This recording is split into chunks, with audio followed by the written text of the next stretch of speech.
ముందుగా ఈరోజు అక్టోబర్ 2 గాంధీ జయంతి సందర్భంగా అందరం కూడా మరొకసారి శుభాకాంక్షలు తెలియజేసుకుంటూ, గాంధీ జయంతి రోజు 1975 అక్టోబర్ 2న ఇది స్టార్ట్ అయ్యి దినదినాభివృద్ధి చెందుతూ మ్యాక్సిమం అంటే ఒక్క శ్రీకాకుళంలో మోర్ దెన్ 90 బ్రాంచెస్ ఉన్నాయంటే నేషనల్ వైడ్ బ్యాంక్స్ కూడా ఇన్ని బ్రాంచెస్ లేవు.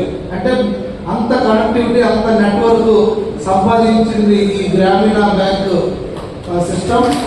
సో చాలా చెప్పారు, దీన్ని మేము నేషనల్ గ్రామీణ బ్యాంక్, రూరల్ బ్యాంక్గా చేయమని అడుగుతున్నామని. చాలా మంచి ప్రపోజల్.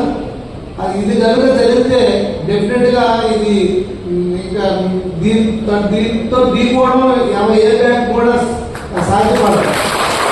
సో అంతా డౌన్ టు ఎర్త్ అనమాట. ఈ బ్యాంక్స్ అన్ని కూడా అత్యంత కింది స్థాయి నుండి నెట్వర్క్ ఉన్నటువంటి. ఈరోజు కేంద్ర మంత్రి గారు అలాగే రాష్ట్ర వ్యవసాయ మంత్రి గారు అచ్చెన్నాయుడు గారు కూడా రావాల్సి ఉంటుంది. కానీ అక్కడ పిఎం గారితో లైవ్ ప్రోగ్రామ్ బాగా డిలే అయిపోయినందువల్ల రాలేకపోయినప్పటికీ కూడా నాకు చెప్పారు, మా తరఫున మెసేజ్ ఇచ్చి త్వరలో మళ్ళీ మేము కలుస్తాము, ఒకసారి ఏదో సందర్భంలో మీటింగ్ పెట్టి కలుద్దామన్నారు. తర్వాత ఈవినింగ్ లీడర్స్ అందరితో కూడా కలిసి ఈ బ్రోచర్ ఏదో ఆవిష్కరణ కూడా ఆయన చేస్తామని కూడా చెప్పారు. 7 o'clockకి ఇంటి వద్ద మనకి ఆయన అపాయింట్మెంట్